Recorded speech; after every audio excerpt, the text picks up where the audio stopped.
The advice and opinions expressed by the host of Autism Live and her guests are meant solely as suggestion and should not be in any way construed as child-specific advice. Any choices you make in determining your child's treatment are completely at your own discretion.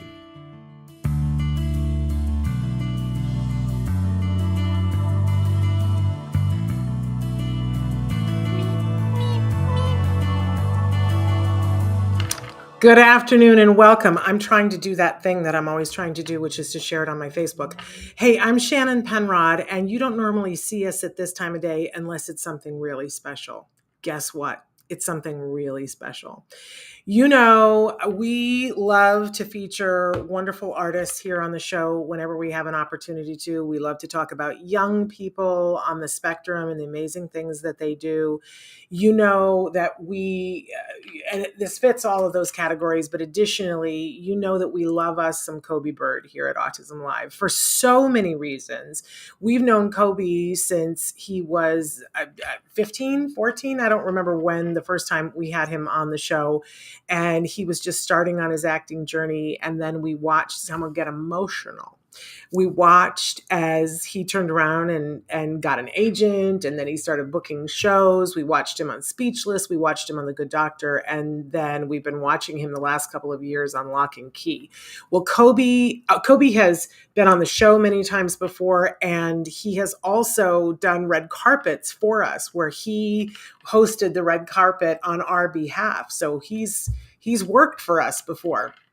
And we couldn't be prouder of him. He's one of the nicest people on the face of the planet, such a talented, good-hearted young man. So he's joining us, and he couldn't be with us during our regularly scheduled programming. So we had to make time for him. You know what I'm saying? When you have Coby Bird, you make time for him. So we're doing a special live show today, and we will re-air it tomorrow morning, Wednesday morning during the regular time that it would have played. But you guys had asked and said, can we please have Coby live? So we did that. Michael saying hello to you from Philly. Thank you for joining us so much. But because it's at a different time, I'm also concerned that more people won't know about it. So if you're watching, I really want to encourage you to share today's feed and share it on your social media and let other people know who are fans of Coby that he's here and that he's live, and I'll be asking him questions. You guys will have an opportunity to ask questions, and it will be all fun. So right now we're live on Facebook, YouTube, Twitter, and about a dozen other sites. Traven's starting to show you where we're live right now. Don't forget, though, that this will podcast. We're going to re-air it again tomorrow during our regularly scheduled time, and then it will podcast directly after that to all the places where you get your podcasts. It'll be a free download. We are the #1 rated autism podcast because of the work that you guys do on our behalf. You watch, you share, you like, you let other people know, you review us on iTunes, all of which really helps us out. So, and it's because of having guests like Coby who really super make a difference. So thrilled that you're here. Melissa, I was just talking about you during this morning's show, putting it out there about standout advocates and how amazing you are. So hi to you. And you might want to put, how people can reach you, standout advocates, because earlier on Ask Dr. Doreen, we were talking about how amazing you guys are and what you guys do. So thrilled that you're here. Absolutely thrilled that you're here.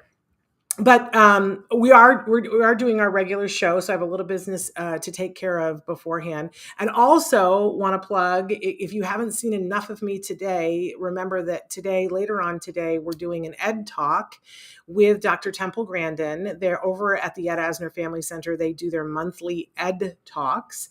And we're so honored to be a part of this one because they're doing the best of. And so Izzy Paskowitz is going to be there talking about Surfers Healing. Chelsea Darnell is going to be there talking about Movie Chat with Chelsea Darnell. Matt Asner and Nava Paskowitz Asner will be there. And of course, Dr. Temple Grandin. So I'm not planning on saying much. I'm just going to sit there and nod my head a lot because there's so many other, but so nice to be included. That's happening at 5 p.m. Pacific time. If you're keeping track, that's 8 p.m. Eastern time. And you can just go to the Ed Asner Family Center on any of their sites, Facebook, YouTube, or their personal website, and tune in and watch, and you could be asking Dr. Temple Grandin questions there too. But right now we're here on Autism Live with the Autism Network, and we're going to be here with Coby Bird in just a few minutes live. You guys can be writing in questions for Coby right now. And I don't want to forget to tell you that on Friday we have this amazing thing happening that I'm so proud of. We are debuting for the first time ever our newest show in the Autism Network family. It's called Stories from the Spectrum. It is all content that is by and for a neurodiverse world. So I love it because you won't hear my face yapping at you. You'll get to hear solely from people that are artists like, the artist that we're featuring here on the show today, Coby Bird. Which brings me to the next thing. Coby's been on the show before, and one of the times that we had Coby on, I get so excited, and I'm a talker from way back when.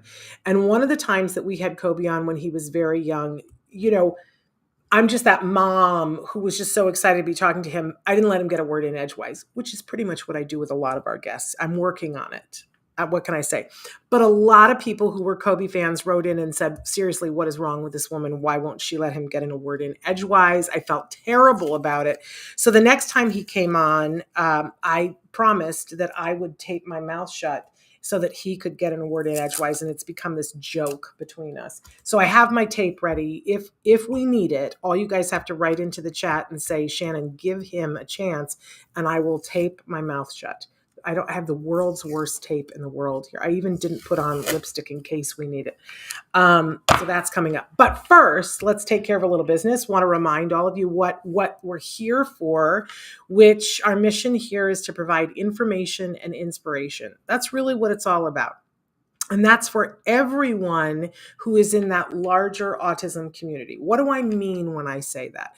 When we talk about that larger autism community, it starts, of course, with individuals who are on the spectrum. They are the beating heart of our community. They're our reason why, right?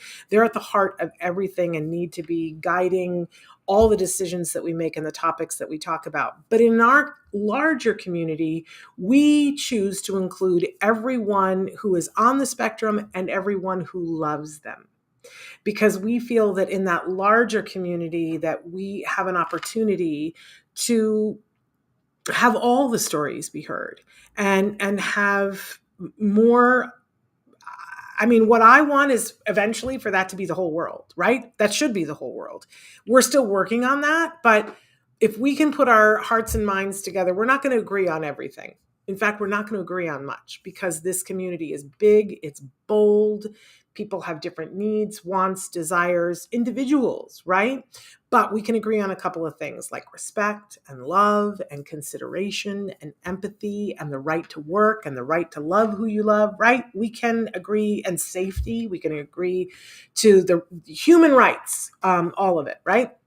And together we have that bigger voice. So that's what we're here about. I do tell you that we have lots of experts that join us here for the show, and I'm not one of them. My credentials are that I'm a very proud and grateful pony that is a parent of a neurodiverse individual. And as we say now, a pony.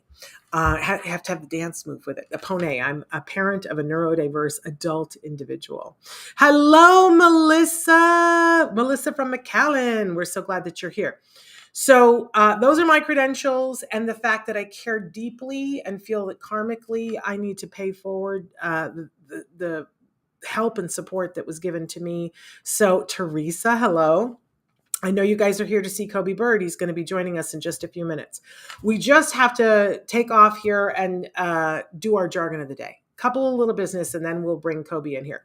So those of you who watch the show regularly know that we, on Mondays, and this will be the Wednesday show, we do jargon of the day.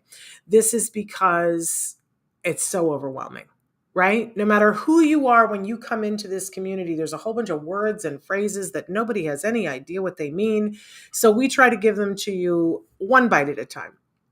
We give you first the actual definition, and then whenever appropriate, we make fun of the actual definition. And then we give you a working definition, which we hope will be a way to set you on the path to understanding. You need to be gentle with yourself if you don't understand it, because we've all been there, right? We've all been there, and it's a work in progress. But what we do find is when you begin to understand some of these jargon terms, it can translate into more support. It can translate into saving time, saving energy, saving money, and making more progress. Less headaches, less stress, right? So that's why we do this. And we try to make it fun and interesting. So let's take a look at what and remember, it could be word, phrase, acronym. Let's take a look at what our jargon of the day for today is. It's like ripping off a Band-Aid. We'll get through it. Oh, appeal process. And of course, we're talking about the insurance appeal process. Could there be a less fun or less interesting term on the face of the planet? But the reason why we're doing this today is because it's that time of year. And we're hearing from a lot of families that have recently gotten a denial from their insurance company for treatment that they'd been receiving or that they wanted to receive. And a lot of people, they get that denial and they go, well, that's it. And I felt like it was very imperative that you guys know that that's not it at all. In fact, that's sort of just step 13 out of like a 20-step process before you get services. So let's take a look at what the actual textbook definition of appeal process is. Probably not going to be that much help. If your health insurance refuses to pay a claim or ends your coverage, you have the right to appeal the decision and to have it reviewed by a third party. You can ask that your insurance company reconsider its decision. Insurers have to tell you why they've denied your claim or ended your coverage. And that came fresh off of healthcare.gov. Okay, that's what it says. That's what the law of the land is if your insurance company denies anything. Now, we could be talking about chemotherapy or, anything under the sun. But of course, we're here. It's Autism Live. We're talking about some of the services that you would get for yourself or for a loved one for autism. And we see on a regular basis that people get denied. And sometimes when they send the denial, you just get a denial and say, this claim has been denied, right? But always on that letter, there is a place where it says to appeal this decision, and then there are instructions. If it doesn't, then they are actually in violation of the law. You have rights, though, and the first thing if you get a denial letter that you should do is ask for an explanation of why you were denied, because this is how you build your case. I've gotten ahead of myself, so this is the actual definition. Let's see what we have for our working definition, because I think this is the heart and crux of the matter here. The necessary steps to get what you are entitled to. Don't give up. Follow the steps. Ask for help. And this, I'll tell you right now, we're seeing this across the board, that families, and for various and sundry reasons, let's say your child is turning 8 or 10 or 12. I don't know why they like the round numbers. They will write back and tell you, oh, well, we're denying you had coverage, but we're denying coverage, and we actually were denying it back to their 8th birthday. So we'll let the last 3 months since their birthday go, but we're stopping it this week. First of all, if you watched Monday, we talked about continuity of care. They can't just be ripping things away from you. Call them and say, we want to appeal and we need continuity of care. While you're appealing, they have to continue the services. Woohoo! We like that to begin with, right? But then here's the other thing that I want you to know is that there are set steps to this. So you follow the instructions, you submit whatever you have to submit for the appeal. I know we all think we need a lawyer at this point. A lot of times you do not. Just follow the instructions, because this first appeal, this is a secret. Don't tell anybody I told you. It's kind of a throwaway, because here's the deal. The first appeal is an in-house appeal. So somebody put the denial stamp on it and that worked for your insurance company, said, we deny this. And when you do the first appeal asks the same people who denied it to look at it again and see if they'd like to change their mind. How much do we think they're likely to change their mind? Probably not. Most of the time we see that the first appeal is almost an automatic denial, but you kept the services going through that denial. And when you get the second denial letter, remember, each time you ask on what grounds. And a lot of times, this is crazy. I know, again, don't tell that I told. They will send you the reason why, and it will state right there whatever it is that's actually against the law. It's super fantastic when they do that. So make sure you get the letter from them that says, why are they denying you? Like we will hear from people, you were denied because your child is 8 or 10 or 12, and they can't do that. You might have a state law that says they can do that, but guess what? The federal law says you can't do that. And so then we write back in the appeal and say, you can't do that. Here's the MAPIA law that says that you can't do that. And then we see sometimes it reverses before we have to do anything else. But more often than not, it will go to a second appeal process. Do not be fatutz by that. Don't be surprised. Don't be dismayed. It's just one of the necessary steps. And remember, you're asking for the continuity of care the whole time. So they're dinking around, but you're still getting your services, or your child is still getting your services. Now, on the second appeal, it has to go to somebody who does not work for your insurance company. It has to be someone who is independent, who looks at it, who knows what the laws are. We have seen over the last 4 years that most second appeals have the services reinstated. The person who's petitioning wins most second appeals. But ask yourself this, why do they make you go through all this? Because how many people know this, and how many people stop after the first denial, and how many people stop after the second, the very first one, and then after the first appeal, how many people stop? How many people actually know, oh, I'm going to have to stick around for the second appeal? So that's why we wanted to make sure that we told you this. Hello, Helen. So glad that you're here. This is important. It's also part of the reason why we tell you make sure that you're keeping your paperwork all in one place. I know a lot of people who keep a scanner and scan everything in, and then they know where to find it. But make sure that whenever you get a denial, that's a piece of gold. Look to see what the reason is. If they don't tell you the reason, ask them for it in writing that day. Don't wait around. And also tell them, I'm appealing. We want continuity of care while I appeal. And then you bought yourself time. Then you can start to figure things out. But this is what makes the difference of whether you can keep coverage and keep getting the services that you want to get. So I love this one. Actually translates into stuff. I love, love, love that jargon. All right, let's move on to our question of the day, shall we? Because we're getting ready for Coby Bird. He's coming in just a few minutes, you guys. Have you ever been shortchanged by your insurance? Do you ever feel that you personally have had something that was in your plan that you should have had covered, but your insurance said, I don't think so? We know that this happens. I don't want to speak ill of the insurance industry, because when they do their jobs and do them well, sometimes it translates into us getting the necessary things that we need to get for ourselves and loved ones, right? But it's an industry, and not everybody in the industry understands all of the rules, and it's a money industry, right? It's not a nonprofit industry. And when it's our loved one, we want to make sure that the decisions that are being made are about their health care, not about how much it's going to cost our health care. Right? So wondering how many of you have ever been shortchanged by insurance.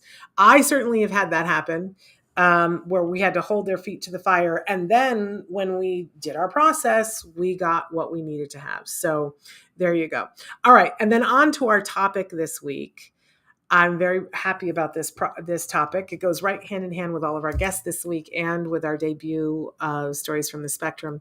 Our topic is art as a form of communication. We're moving into this new office, and there is a beautiful painting that is probably being hung right outside this door right now, that is done by artist Nicholas Contaxis, who is a brilliant painter, who's having a great deal of success in the art world. And it is a large form of how he communicates, is on the canvas. And to see one of his paintings, especially, he does these amazing large scale paintings that get purchased in office buildings. He makes a tidy little living as an artist. To see them, oh my goodness, it's so clear what he's communicating and what's going on with him, right? I don't think we could ever look at one of Nicholas's paintings and disagree with the statement, art as a form of communication. But Also we cover a lot on the show about how much the arts can help people to be able to express themselves. And I'm talking to everyone. And everyone includes individuals who are on the autism spectrum. Funny little thing about that. So anyway, that's really what we're talking about. So our guest today, oh my goodness, I could not love this young man more. Oh, before we get to him though, we have a commercial we have to play. Thank you, Traven. So we're gonna have one word from our sponsor, and then when we come back, we're gonna be here with the fabulous Coby Bird. You know him from the many things, but most recently from Netflix's hit show Locke Key. He is delicious. So watch this and then come back for Coby Bird. My Zpod, it helps me sleep. It's easier for an autistic person to sleep in there. A Zpod helps me sleep better. So Zpod allows for complete control of your sleep environment. The big idea is how do we help people sleep better? I'm George Bailey and I'm the president of Zpods. My name is Jeff Wade and I am one of the co-founders of Zpods. I like that I can close the Zpod and that it's around me so nothing can come in there. Micah is 10. She was staying up for like 3 days at a time. We tried weighted blankets, melatonin. We've tried a sleep study because we thought she had sleep apnea. My experience with the Zpod has been wonderful. Micah's sleep has changed tremendously. I'm getting more sleep because she's getting sleep. Because of her autism diagnosis and her schizophrenia diagnosis. She was up all night. And I wasn't doing well in school. I used to sleep in the closet. That was the only place that she was feeling comfortable at the time. Since she started with the Zpod, her sleeping has improved. The first night, she was in bed on time and asleep. My son, Juden, he's neurotypical. It takes him 2 hours to get to bed at night. But with Zpod, it's completely transformed his sleeping. With Joseph, he's autistic. He's very high energy, high anxiety. Joseph would just bounce around his room all the time at night. Joseph has been using his bed now for almost 2 years. It has become like a real nook for him, just a place where he just feels restored. Helped him decompress, helped him wind down. I read in my Zpod, I play games in my Zpod. Now that he's sleeping better, I think that all of us are sleeping better. We have taken all of the suggestions that we've received from parents about how we can improve this technology, and we've put together a really exciting new bed that we're going to be releasing onto the market. So we've partnered with a local manufacturer who's invested into Zpod. We've got speakers in the new Zpods that will allow you to play nature tracks or meditation tracks. We're going to be creating what we call a sleepscape, where the sleep environment changes according to your individual preference. What we want to do is we want to give a name to sleep that gets kids excited to do this thing that is critical to their health. I could recommend it to good people. Have you ever slept in the Zpod?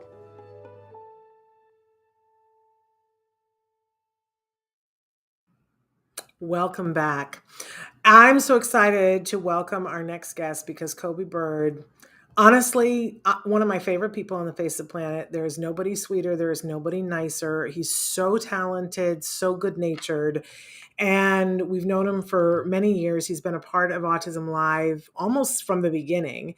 So excited to see his journey as a young artist, as a young actor, starting out doing theater things, then going into television, being a guest star on Speechless, then being the first actually autistic actor hired to be on The Good Doctor. I don't know if you guys remember, but that was such a big deal. And he was so young even when that happened. And then, of course, we were so excited when Netflix cast him on Locke Key. We've been watching him for the first 2 seasons. Now, something happened the other day. Netflix put out some information about season 3, which is, we don't know when the date is coming, but it's coming. It's already been filmed, of Locke Key. And they told us the sad news that Locke Key, that the 3rd season is going to be the final season, that the story is coming to a close. But they also dropped a bit of a bombshell. We saw on Deadline, in the article, they identified the principal cast. And there in the principal cast was Coby Bird. Now, for those of you who don't live in Hollywood and don't understand, how these things work, Coby had been a series regular before that, but then he had been bumped to principal cast. It's a ginormous deal. As far as I am aware, it is the first time in mainstream network television that has ever happened to an actor on the spectrum, that they went from being a regular, like a wonderful regular, but now upgraded to be one of the principal cast. It is a ginormous deal. We're so excited. He can't tell us, but we're keeping our fingers crossed that means that we're going to see more of Rufus in season 3. So who am I welcoming? And then I'm going to shut up. Coby Bird is here with us. What's up? Hey, how's it going? You just are such a ball of energy. I love you so much.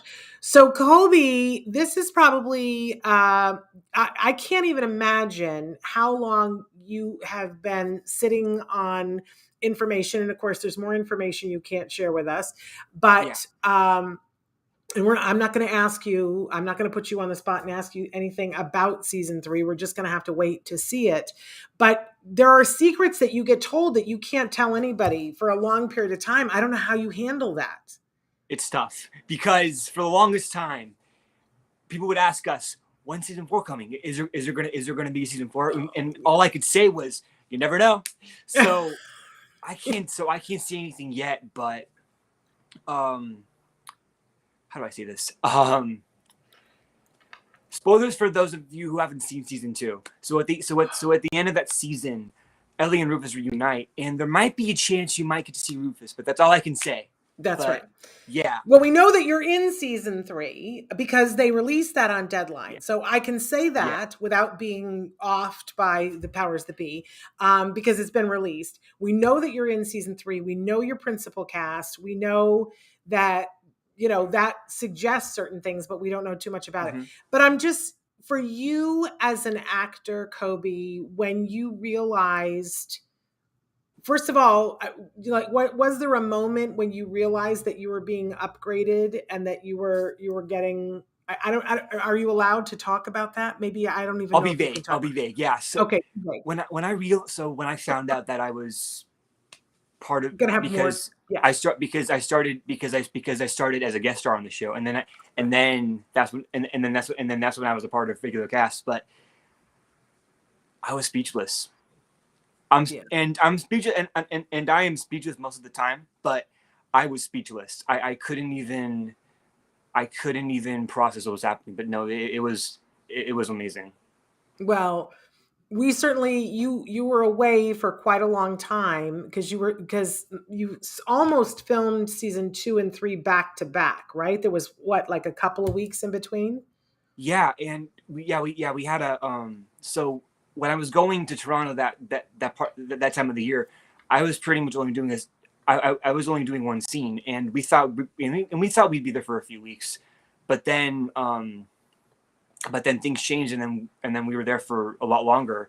Yeah. So we were there. So there was a hiatus in April, and then season 3 officially started filming in May. So then that's when everything begun. I can't even imagine, for those of us at home, we just see the magic. And if you guys aren't watching Locke Key yet, then I'm just going to have to spank you. You need to be watching Locke Key. It's so delightful. It's so much fun. It's a mystery, but it's funny and it's serious and it's a little creepy and it's a little eerie, and you can watch it with relatively young kids. Jonathan is writing and saying, "Hey, Coby, I'm a big fan of you." Hi, Jonathan. So glad to have you here. Love the show. Spread the word that Coby is here live, because this is when we're not normally live at this time.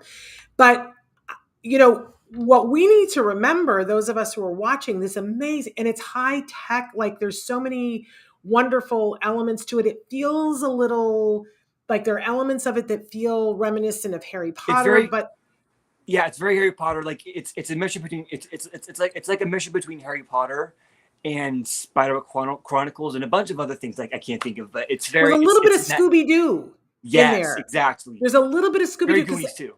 Because there's a little bit of humor in it that is that we as a family really enjoy. And I don't know about you guys, but I love it when there's something that the whole family can sit down and watch together and get on different levels, because there's stuff about it for the people who are keeping track. Boy, I'll bet you have some fans that geek out on some of the things that are to keep. And there's accoutrement, there are keys. I can say that because it's Locke and Key. Yeah. So for those who don't know, it actually is an adaptation of a graphic novel, and I actually read them before I got the role, so I was very familiar with it.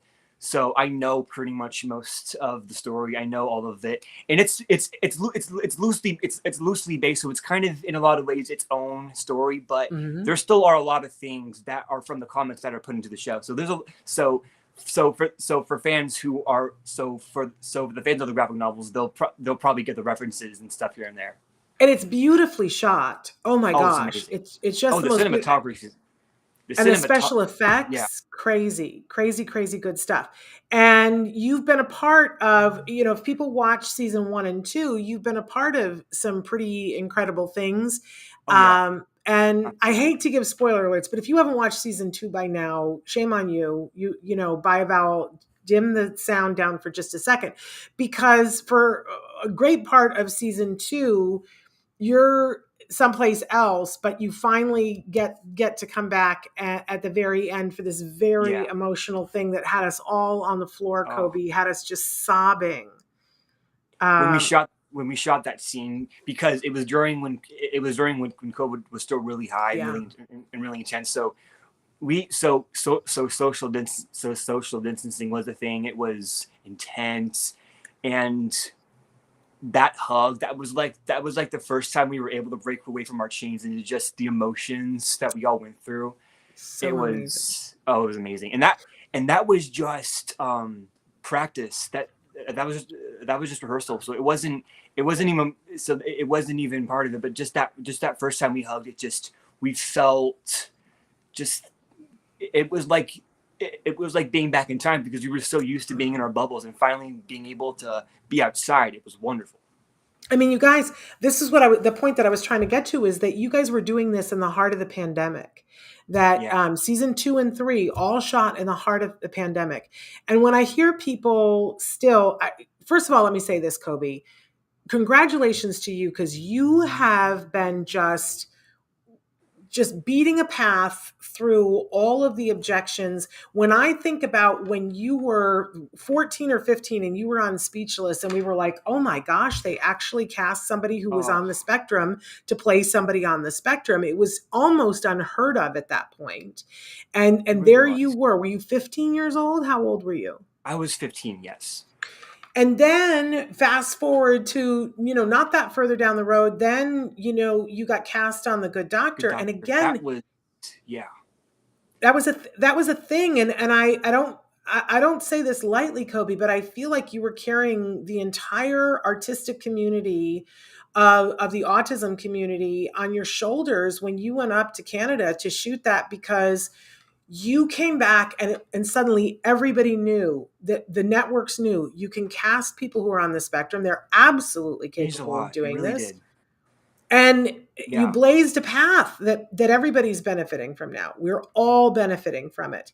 And I love that now you've benefited from it greatly, and that even on your show, you got bumped up to principal. I just absolutely love this, Coby. But you were talking about your mom on the show. Fantastic actress. What is the name of the actress who plays your mom on the show? Sherry Som. She is one of the most amazing people I know. I've been working with her for most of the show, and just getting able to know her, she's like family. She really is. And she's just one of the kindest, sweetest souls. I love that you guys have that connection. And I understand that she gave you a gift that is like your favorite thing under the planet now. Is this true? Tell us. Okay, so story time.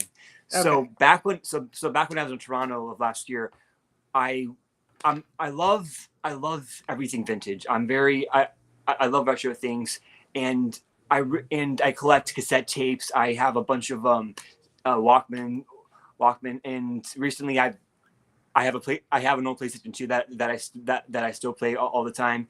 And when I was there, I was trying to find a boombox because I wanted something for my cassettes. So we went through a few thrift shops, and I didn't find any. I didn't find a boombox, but I did find a copy of The Empire Strikes Back on VHS, and I got that immediately, and I was ecstatic, and as soon as I got that, I thought, well, I need a VCR for this, and that's what. And next thing I knew, I wanted to get a VCR. So we went to almost every thrift store in that area, trying to find any kind of VCR. But as I went, I'd find a tape, and then I'd find another tape, and then another tape, but still no VCR. So one day on set, me and Sherry were filming on a rig, which is a car that's rigged on a truck, and pretty much we're stuck in the car for hours. And you have to be, and it takes a lot of patience because you're pretty much there the entire time. There's cameras through the windows. It's a lot. So during one of those scenes, me and Sherry were talking, and I was telling her about the VCR, and then about an hour later, she said to me, I'm going to my mom's house in Ohio. I just realized she still has her VCR there. When I go there, I'll see if I can bring it to you. And I was overblown with joy. I was so happy. That was just, it was amazing. So a month later, also on set, she brings me the VCR, and my mom has a picture of me with the VCR. I'm sitting on my chair looking at it like I'm an 8-year-old at Christmas. I just held it just speechless, having no idea what to say. I was so happy. You love that VCR. And so the other day I saw you posted, there was a contest for people to decide what was the first movie that you watched on it. The waiting for us, what was the first movie you watched on it? Empire Strikes Back, because that was the first one I had. So that was like the one, because that's probably one of my favorite movies of all time. So I knew that was the one to watch it on. And then I had a few others, but that was the one I wanted to watch because I know that was the perfect debut. Yeah. Can I tell you something horribly ironic, Coby? I have 6 VCRs in my garage. Oh my gosh. Really? Yes. What? If I had known you needed one, I even have VCRs that have the CD player next to the DVD player next to the thing, because I used to convert old VHS that people had to CDs and DVDs for them. So I have a boneyard of, because I had to have it to transfer the stuff. Yeah. So I have a bunch of them in my garage. That is so cool. Coby, if you'd like to come visit sometime. I'd love to. There we go. And I said to you the other day when I saw that you had one, I have tapes too, because we had them. I have all the old Really? Rankin Bass Christmas cartoons, all of them on VHS, Coby. What? I know. You'll have to come over and check it out. For me, it's Christmas every day. I know. But you know my husband, and he's like, why do we have these? And I'm like, because someday we're going to need them. So anyway, we have them. So there we go. But I love that you're into retro things. I think that is super fun. But you found some new things that you're into while you were filming Netflix. I hear that something about a paddleboard. Yeah. So tell me about that. So I learned how to paddleboard way back in Toronto. One of the women who did my makeup, she was a paddleboarder and she wanted to teach me. So she taught me, and that was wonderful. I was a lot better than I thought I was going to be. I thought most of the time I was going to be falling over, and I only wiped out once or twice, but it was a blast. And then I didn't do it for a while, but then I went then I went back to Hawaii for a month, and I actually did it again, and it took me a while to get back into it. But after that, I wanted to be on the water for hours. I was having the time of my life.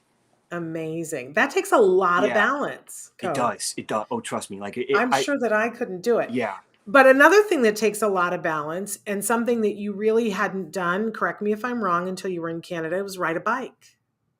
Yeah. Yeah. So for the longest time, I wanted to.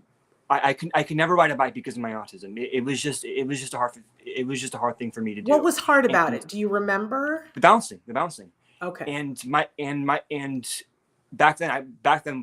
when I was a kid, I was so involved in my autism that I couldn't understand it. And my mom had tried so many times to get me to learn, and it just never happened. So pretty much I was ordered to just riding a three-wheeled bike, which was fine. It wasn't an issue. But about a few years ago, one of my New Year's resolutions was wanting to ride a bike. So that was on my list. And in Toronto, there are all of these rent-a-bikes on every block. And one day I just thought, you know what? This is my chance. I'm going to take it. So it was in April during Autism Awareness.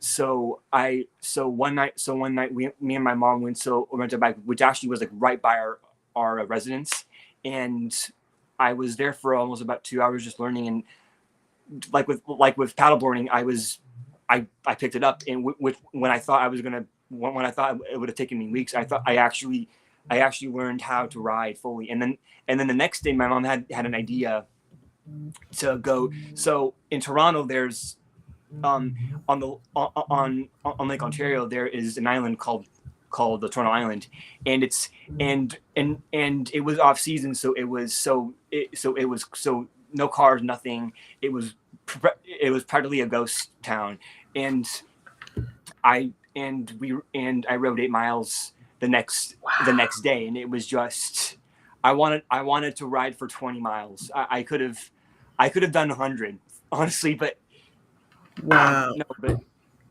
so Coby, for people who, I mean, you're friends with my son, and bike riding was really hard for him too. Yeah. And it is for a lot of people. It is. What do you think made the difference? What do you think clicked? Was it just that you were a little bit older? Was it that you took a little bit more time? What do you think clicked so that you could suddenly be able to do it? And I say suddenly because it still took you time, right? So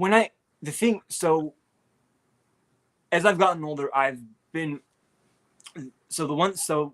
one thing my mom was telling me was, no matter what, you're going to fall down, expect that. And I think expecting that, I was able to know, okay, you know what, I'm going to fall down a lot. I just need to know that. But the thing is I got to get back up if I want to learn this. And I was determined to learn because I really wanted.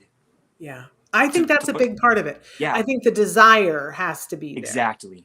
And you were really motivated. And recently you rode bikes with my son, and you were just so kind. You're such a good teacher. And he was amazing too. He did better than he's ever done before. But I think he wanted to be able to do it so that he could go do it with you. And I think that desire to do it has as much to do with anything with success. So maybe the takeaway for those of us who are parents is that if our kiddo is being stressed while doing it and says, I don't want to stop, maybe we listen to them and don't push it and wait. And that, look, years later, you came back to it and wanted to do it. And now you're proficient. I'm doing you ride everywhere, right? I love it. Oh yeah. I actually have my bike here right now, and I'm adding all the stuff to it. I love it. There's a lake over by our house that we always go to, and it's wonderful. And then there's Balboa Park where I always go to, and it's just trying to find places, because it's in LA, it's a lot different than Toronto. Toronto is way more bike friendly. LA not so much, but we need to get that way. We need to get that way in LA. But you brought up a couple of different places, and I think this is remarkable too, Coby, that you, in the last couple of years throughout the pandemic, you weren't always living at home. In fact, you were living in two vastly different places. You lived in Canada for a good portion of the pandemic, and then you spent time in Hawaii as well. I'm wondering, what that was like for you, and any insights that you have for us about how different it is in different places to live, especially during the pandemic. So so for my entire life, I've pretty much stayed in California. I've been to Hawaii a few times as a kid, and I went to Florida, but I never actually, but only for about a week or so, and that's pretty much it. I never stayed for longer than that time, so it was new to me. So, but the fascinating thing about living in those different places is that I never thought I'd live there for that. I never thought that I would stay there for that long, and it's that surprise you get. Oh wow, I'm actually going to be here for a lot longer than I thought it would. But also, it's amazing because I was in Hawaii for 4 months, which was just amazing. And it was a lot of work too, but it was wonderful, and I loved being able doing all these new things, learning new things. I learned how to sheep herd. That's amazing. I learned how to drive. You got to put that on your resume. Yeah, that's going to come in handy for some film. Exactly. You need a sheep herder, and you have experience. I gardened every day. Just all of these things, and but also it was pushing me out of my comfort zone because I wasn't used to being out in the red dirt, being out in the water, and one of the big changes was one day it was pouring rain. I was going to the beach with my mom, and suddenly just started to pour rain, and I just let loose, and I got out, and the water getting on my hair, my clothes, just the dirt, everything, the sand. It was all if I were a lot younger, I would have never done that, but I pushed myself, and it was one of the best days of my life. It was just being out in the rain, being free, just enjoying myself. I loved it. And then after that, then there was a sheep herding. Then there was a work, doing all of those things. Being able to push myself out of my comfort zone was wonderful. Yeah. And go ahead. And Toronto too, but Toronto was 7 months, so that was pretty much where I was living. That was my home, and so many things happened in those 7 months that I will never forget. That is a time in my life that I will never forget. It's just because it changed my life. It brought me out of my shell even more, and it changed my life. And that is something that I will never even try to forget, because that is what made me now. That is what has made me the me now. Absolutely. It's a part of your heart. It's a part of your being forever. And I'm sure that part of it is what you were doing there. But I want to ask you, and tell me if this is a hard question for you, what is your favorite thing about Toronto? Everything. Now you can be a politician. That was a good answer. Yeah. There's no one thing. What's the thing you miss the most? If you were going to Toronto today, what would you do? Or what would you eat, or where would you go? That actually is a hard question, because there was never one thing. But yeah. I will say one of the things I miss. Okay. So in Toronto is so allergy friendly. I'm gluten free and dairy free, so it's been a part of my life since I was 5. It's been me. And Toronto, oh my goodness, they're just amazing. There were so many places that I could go to that I could have most of the stuff on the menu. It was wonderful. Wow. And there was one place that we would order from called Rizal St. Clair, and it was a Thai place, and they had pretty much I could pretty much have everything on the menu. Wow. And one day I got it. It's probably my favorite restaurant of all time, because it is just everything there. Like it's amazing. There are days now where I would just be sitting on my couch watching TV, and then suddenly I'll see something, and then I'll think, I miss Riz. I want to go to Riz. And that is one place that I just completely in love. So it's called Riz. Riz on St. Clair. Riz on St. Clair. If anybody goes to Toronto, okay. And then what about Hawaii? What's your favorite thing about Hawaii, or what's the thing you would do if you were there right now? And obviously, you have relatives there that you would see and whatever. Let's leave them out of it. Just the Hawaii experience. What's your favorite thing?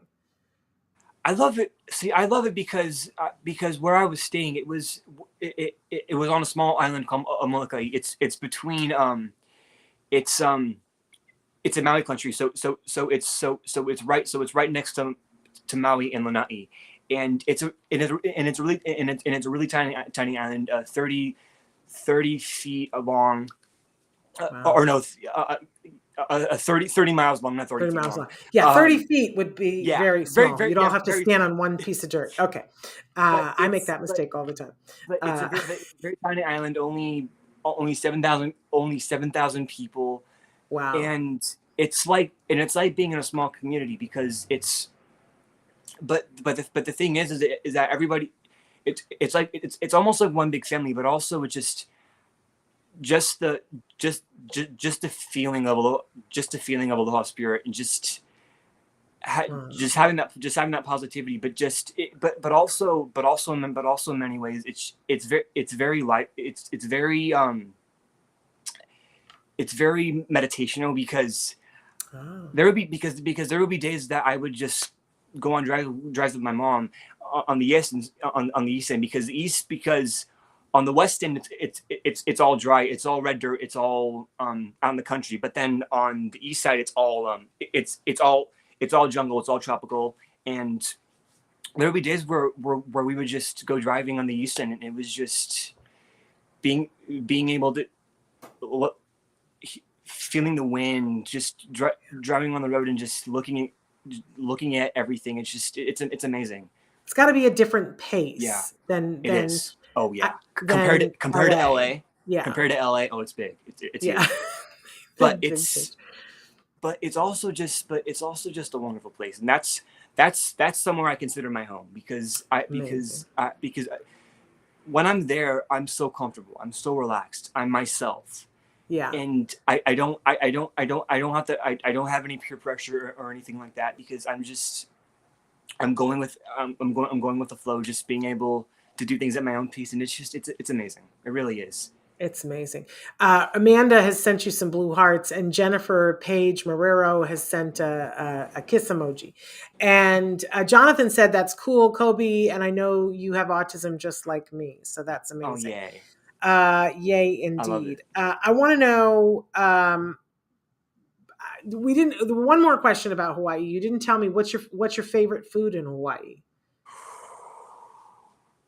Oh, see, I love that face you made. That's even harder, because I love fish. Pretty much anything fish related I love. And that was... I have seen you eat salmon. Yeah. You can eat salmon. Oh, yeah. I love fish. Yeah.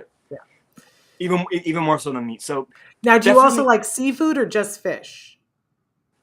Oh, seafood too. Seafood too. Oh, yeah. See, Jem's more into the seafood, although he'll eat fish. He loves salmon, but not as much the fish. He's more into the seafood. But anyway, so you love all that, and that's plentiful in Hawaii.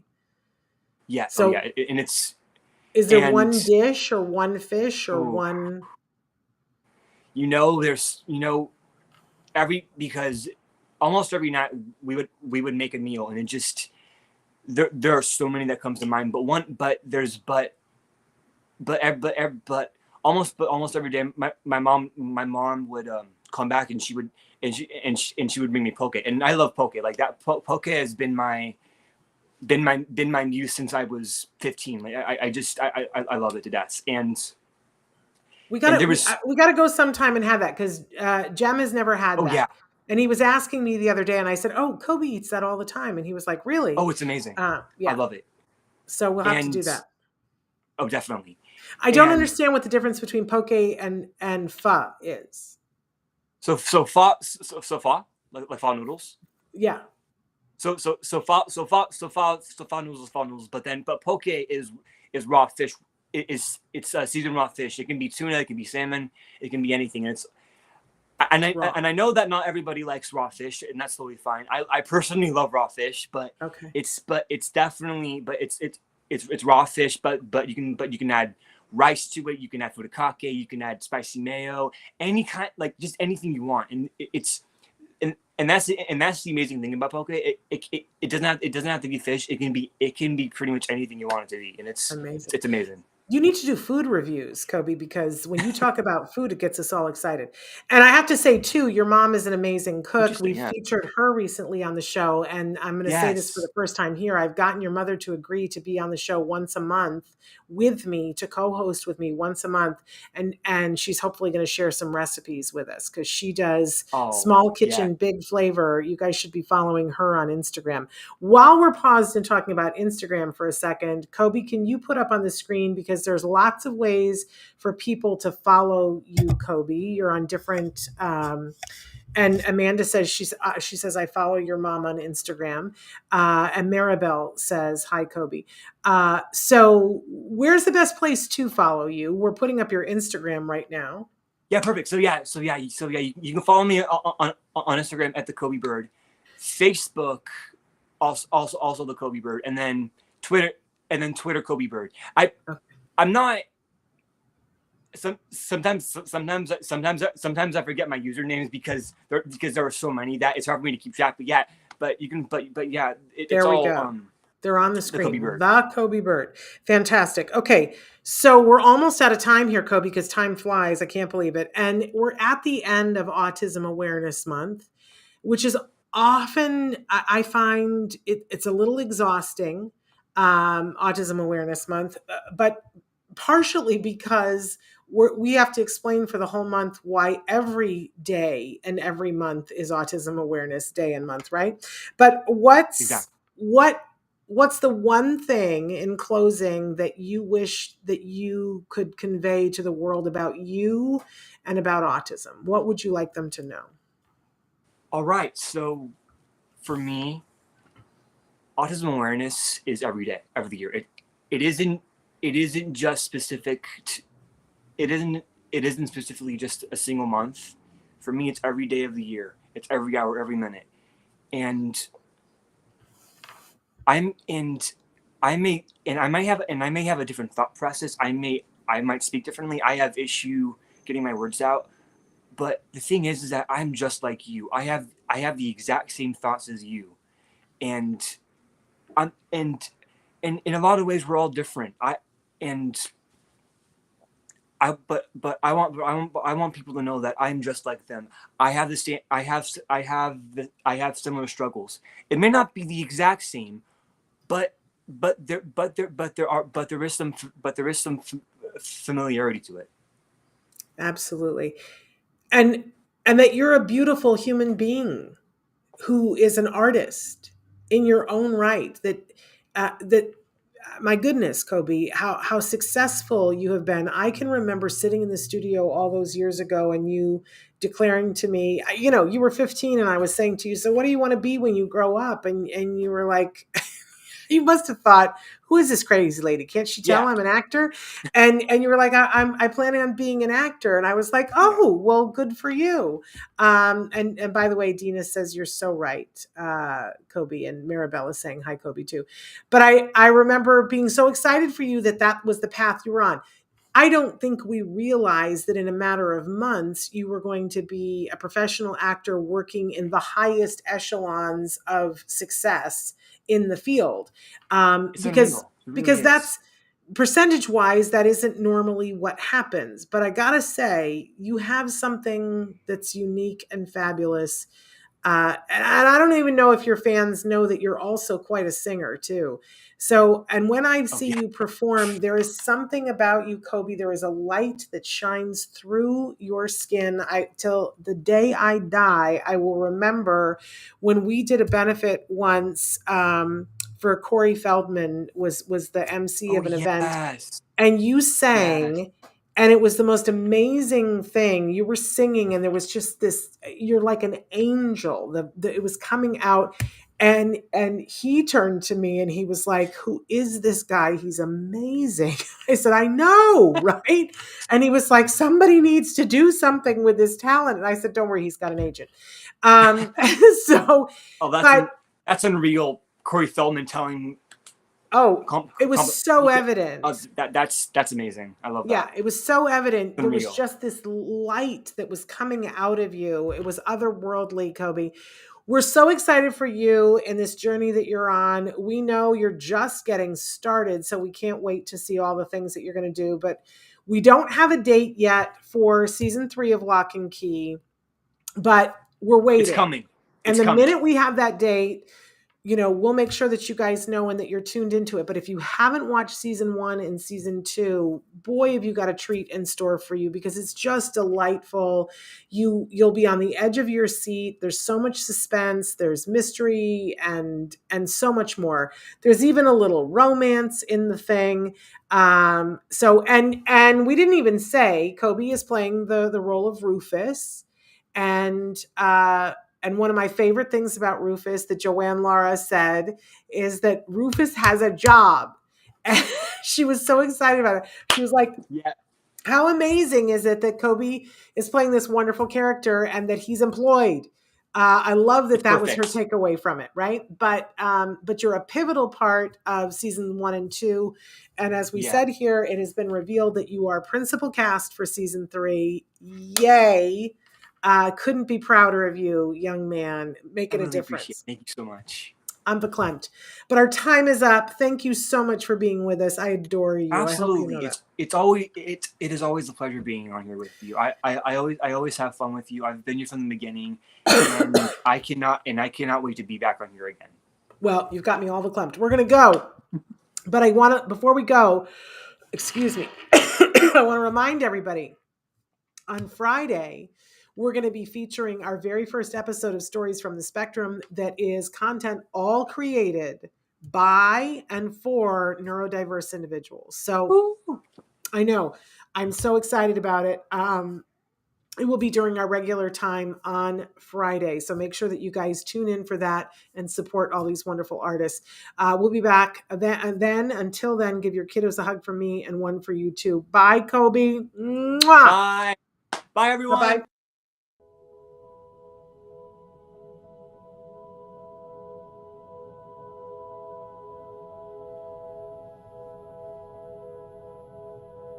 If you found anything helpful in this video, please give us a like. In fact, make sure that you smash that subscribe button on YouTube and give us a like on Facebook. You can also follow us on Twitter and on Instagram for important updates. And please download our free podcast wherever you get your podcasts. Thank you so much. See you next time.